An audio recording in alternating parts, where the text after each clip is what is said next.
À Dimbokro, dans la région d'Unzi, 237 candidats, toutes filières confondues, prennent part aux épreuves écrites du BTS, le brevet de technicien supérieur, session 2024. Nous avons commencé par la technique d'expression française qui s'est bien passée. Au début, nous étions stressés, mais après que les sujets soient venus, le stress a disparu au fur et à mesure. Les sujets sont abordables, on attend la chute. Pour le président du centre de composition, les candidats abordent avec sérénité les épreuves. Tout se passe correctement, les enfants sont dans un état d'esprit positif. Donc on essaie donc de les tranquilliser, donc de les rassurer, voilà, parce que c'est un examen. Les épreuves écrites du BTS ont été lancées par le secrétaire général de la préfecture de Dimbokro, Aboua Moïse, invite les candidats à donner le meilleur d'eux-mêmes. Vous avez suivi une formation durant toute l'année universitaire. Le moment est venu de vous évaluer. Donc soyez relax, pensez à ce que vous avez retenu et puis ne paniquez surtout pas. La ville de Dimbokro abrite un seul centre d'examen. La section dernière, elle a enregistré un taux de réussite de 40,97%.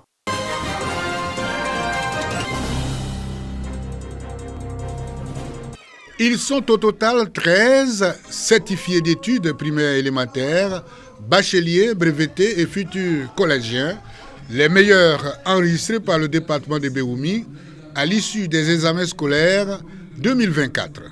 La Fondation Alain Kofi pour le développement, FACODE, les a honorés avec des récompenses en présence des autorités locales et de la communauté éducative. L'école est l'instrument par lequel tout enfant a la possibilité de s'élever au statut social qu'il n'a pas forcément eu à la naissance. Et nul enfant ne doit être freiné dans ses ambitions par la modestie de ses origines. Nous nous engageons à toujours travailler avec ardeur dans nos études pour réussir à nos examens et servir d'exemple et de modèle aux générations suivantes. Ces lauréats, dont 7 filles et 6 garçons, sont repartis à la maison, chacun avec des fournitures scolaires, des annales, des tablettes, des ordinateurs portables et des bons d'achat en numéraire. Les autorités locales saluent cette initiative. Les congés anticipés, nous allons prendre l'engagement de ne plus avoir cela à Béoumi. Chers parents, nous avons le temps d'éduquer nos enfants, de leur dire que nous comptons sur eux pour que demain, la Côte d'Ivoire puisse aller de l'avant. Les élèves Diop Abdoul, 281 points, Kouakou Enoch, 263 points, et Zon Ivan Yasmine, 256 points sont les meilleurs bacheliers du groupe des lauréats. Pour le BPC et l'entrée en 6e, les super lauréats sont respectivement Nguessan Colombe Ruth Exter, 322,48 points, et Ouattara Ponapewa Nafiassou Océane, 165,22 points.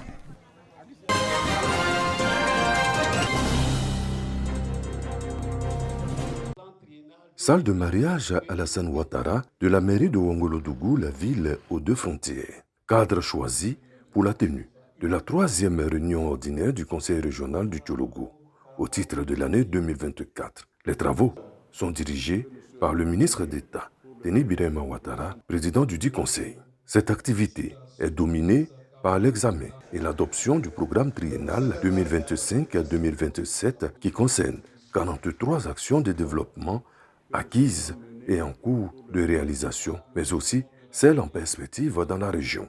Les routes, les écoles, les centres de santé, l'adduction en eau potable, l'emploi des jeunes et l'autonomisation des femmes ainsi que l'assistance aux personnes vulnérables figurent en bonne ligne.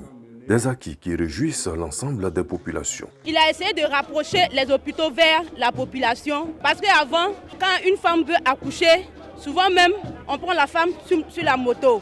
D'ici la femme va arriver ici, la femme peut perdre la vie.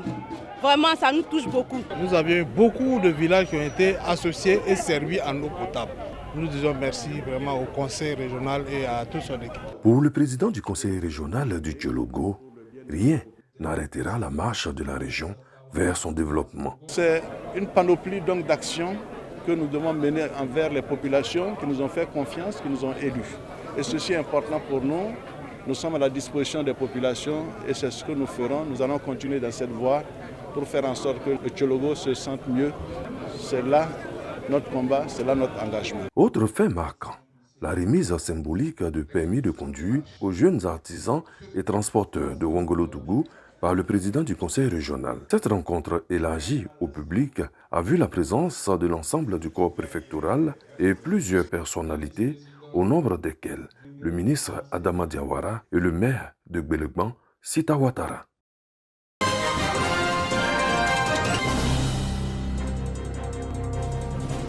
La question de l'entrepreneuriat et de l'insertion professionnelle des jeunes au cœur d'un atelier à Bouaké. Ce moment d'échange vise à instruire les jeunes sur les opportunités d'investissement, les projets d'insertion mis en place par l'État de Côte d'Ivoire à travers l'Agence Emploi Jeunes, ainsi que sur la gestion d'entreprises, gage d'une insertion socio-professionnelle réussie.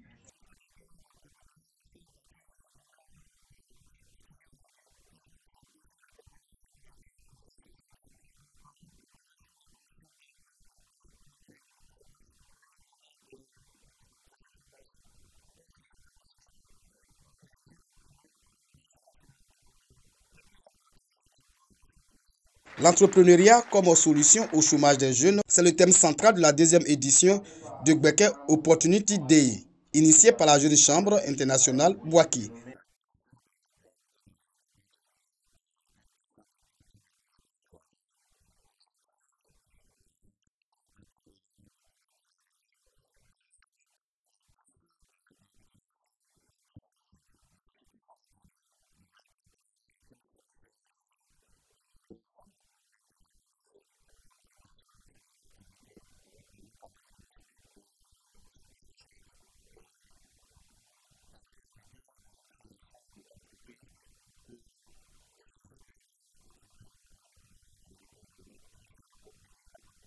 Cette deuxième édition de Gbeke Opportunity Day a bénéficié du soutien de la direction régionale de la jeunesse, du conseil régional de Gbeke et de plusieurs partenaires.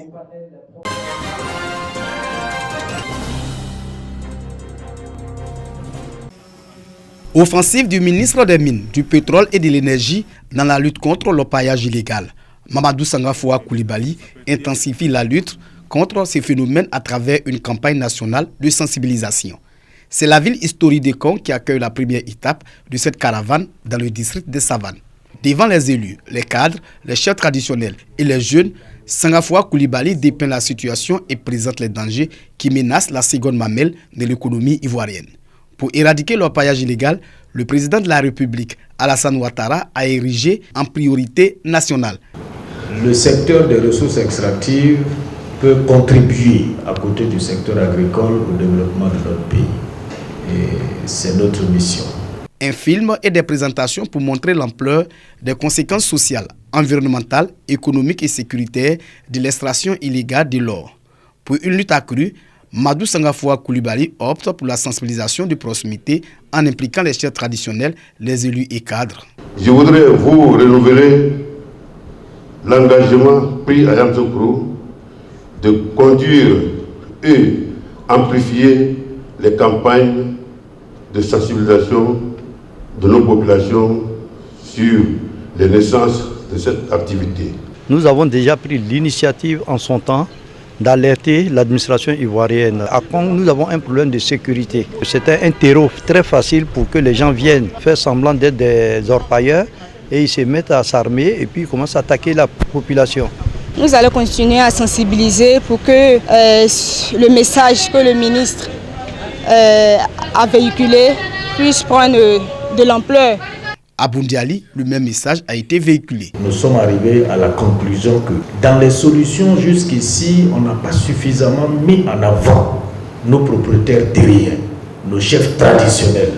Dans les régions du Poro, de la Bagoué et du Tchologo, les élus et cadres et les chefs traditionnels s'engagent aux côtés du ministre des Mines, du Pétrole et de l'Énergie pour mettre fin à ces phénomènes qui ne font que détruire le sous-sol ivoirien. Tous les districts du pays seront visités par Madou Sangafoua Koulibaly pour l'intensification de la lutte contre le paillage illégal.